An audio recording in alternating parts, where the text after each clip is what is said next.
Hello বন্ধুরা, রঞ্জিতার ঘরোয়া রান্নাঘর থেকে তোমাদের সবাইকে স্বাগত জানাই। আজকে একটা নতুন রেসিপি নিয়ে এলাম, পোয়া মাছ বা ভোলা মাছের ঝাল।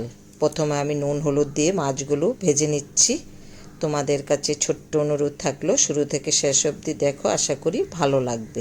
কালো জিরে ফোড়ন দিয়ে দিলাম, দিয়ে একটু হালকা করে ভেজে পেঁয়াজ কুচিটা দিয়ে দিলাম। এবার এখানে রসুন, পেঁয়াজ আর টমেটো, কয়েকটা কাঁচা লঙ্কা পেস্ট করে দিয়ে দিলাম। দিয়ে একটু হালকা করে ভেজে হলুদের গুঁড়ো 1.5 চামচ, লঙ্কার গুঁড়ো 2 চামচ, জিরের গুঁড়ো 1 চামচ, নুন পরিমাণ মতো দিয়ে ভালো করে কষে টমেটোটা দিয়ে দিলাম। এবার পরিমাণ মতো জল দিয়ে দিচ্ছি, এটা গরম জল।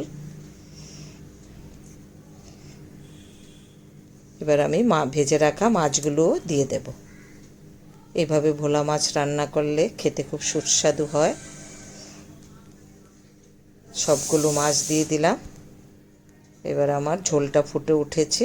পেঁয়াজ, এবার ধনেপাতা কুচি দিয়ে দিলাম, দিয়ে একটু ঢাকা দিয়ে দেব, গন্ধটা যেন থাকে। এই দেখো, দেখতে এরকম হয়েছে, রান্নাটা হয়ে গেছে। এবার আমি একটা প্লেটে তুলে নিচ্ছি। যদি রেসিপিটা ভালো লাগে একটু লাইক শেয়ার করে দিও। এই দেখো, দেখতে এরকম হয়েছে। সবাই ভালো থেকো, সুস্থ থেকো, পাশে থেকো।